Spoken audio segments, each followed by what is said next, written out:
guys. In this lesson, we will discuss about the basics of processes, the various states of a process, and the process control block.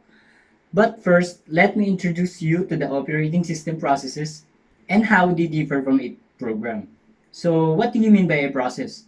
Process is a basically program in execution. So, whatever function you have taken, whatever program you have taken, and whatever module you have taken, if that is executing, it is called a process.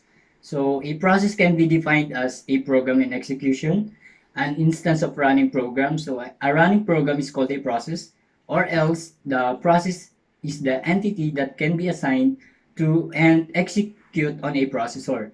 Assigned to a processor to execute the operation, or it's called a process. So to put it in simple terms, so we write our computer programs in a text file, and when we execute this program, it becomes a process that is present in the main memory. So which performs all the tasks mentioned in the program. Whatever the program is consisting of, all the tasks present in the computer will perform by the process. So when a program is loaded into the memory, it becomes a process. It divided into four sections: the stack, heap, text, and data.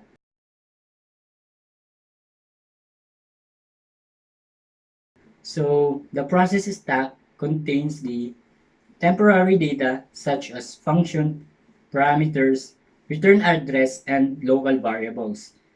Heap is dynamically allocated memory to a process during its runtime, and it is managed via calls to new, delete, malloc, free, and etc. The data section contains the global and static variables, and the text section includes the current activity represented by the value of program counter and contents of the processor's registers.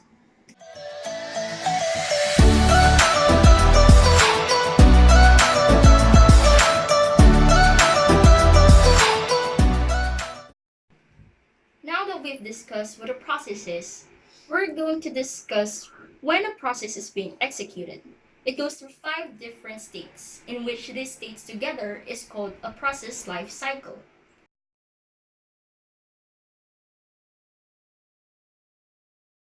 The first state of the process life cycle is the start or the new state.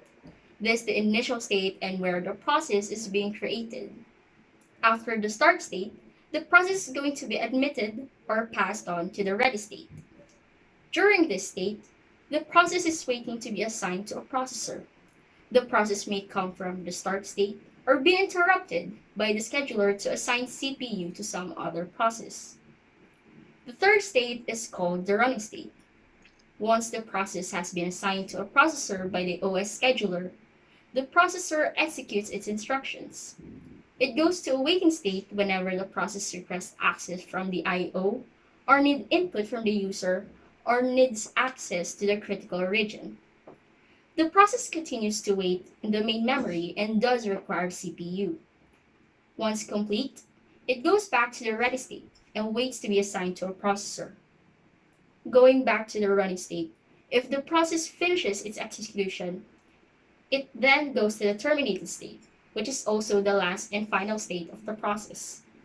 It is where the process is terminated by the operating system and waits to be removed from the main memory.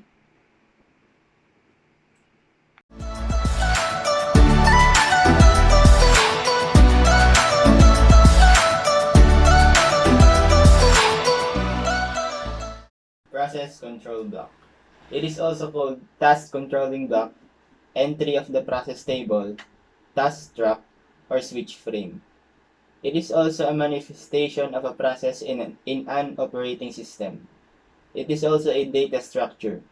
It contains all of the information needed to keep track of a process, like naming the process, state of the process, resources allocated to the process, memory allocated to the process, scheduling information, and input-output devices associated with process.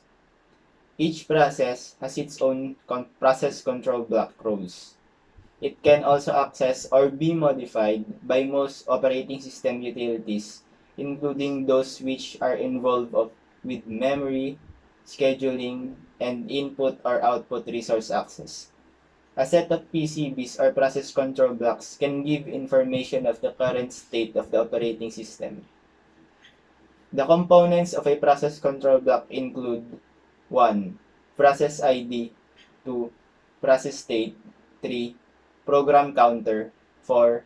Register information, 5. Scheduling information, 6. Memory-related information, 7. Accounting information, and 8. Input-output status.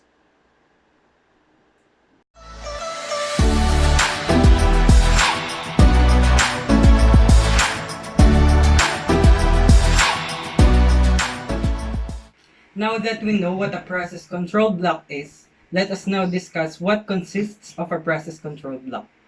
All in all, there are 8 separate data inside of a process control block, namely process state, process number, program counter, registers, CPU scheduling information, memory management information, I/O status information, and lastly, accounting information. First, what information is in the process state? Obviously, this specifies the state that the process is currently in.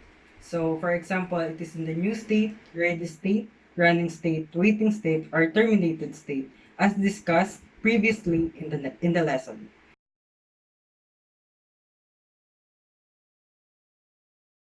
Next, the process number.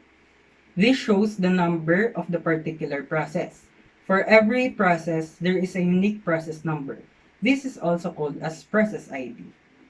The program counter contains the address of the next instruction that needs to be executed in the process. For the registers, this specifies the registers that are used by the process. They may include accumulators, index registers, stock pointers, general purpose registers, etc. For the scheduling information, the process priority, pointers to scheduling queues, etc. is the CPU scheduling information that is contained in the PCB. This may also include any other scheduling parameters. For the memory management information, this includes the page tables or the segment tables depending on the memory system used. It also contains the value of the base registers, limit registers, and etc. These concepts are discussed in the next lessons in this channel. The I/O status information includes the list of I/O devices used by the process. So if it uses a printer or a mouse, etc. Lastly, for the accounting information, the time limits, account numbers, amount of CPU used, process numbers are all part of the PCB accounting information. The accounting information is accumulated by the operating system and is displayed by the task manager.